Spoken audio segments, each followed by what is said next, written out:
বাংলাদেশ জামায়াত ইসলামীর আমির ডাক্তার শফিকুর রহমান বলেছেন, জরুরি অতি জরুরি সংস্কারগুলো সাধন করে বর্তমান সরকার দ্রুত নির্বাচন দিয়ে যার যার জায়গায় চলে যাবে। এ নির্বাচনে জনগণ যাকে ভালোবাসবে, যাদের উপর বিশ্বাস ও আস্থা রাখবে, যারা দেশের মানুষকে ভালোবাসবে, সম্মান দেখাবে, দেশবাসীর আমানত শ্বশুরবাড়ির নিয়ামত মনে করবে না, যারা দেশের সম্পদ চুরি করে বিদেশে পাচার করবে না, জনগণ তাদের ভোট দিবে।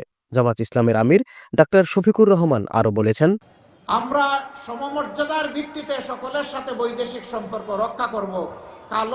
কারো লাল চোখের দিকে আর আমরা তাকাবো না, এবং আমাদের দিকে কেউ লাল চোখ তুলে তাকাক সেইটাও আমরা বরদাস্ত করব না। আমরা পিণ্ডির হাত থেকে মুক্ত হয়েছি অন্য কোনো জায়গায় বন্দী হওয়ার জন্য নয়। নাটোর শহরের নবাব সিরাজউদ্দৌলা সরকারি কলেজ মাঠে শুক্রবার দুপুরে নাটোর জেলা জামায়াত কর্মী সম্মেলনে প্রধান অতিথির বক্তব্যে তিনি আরও বলেছেন, নির্বাচন কারা করে?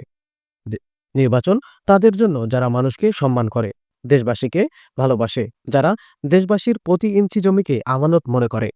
স্পার সংবাদ, নিউজ ডেস্ক।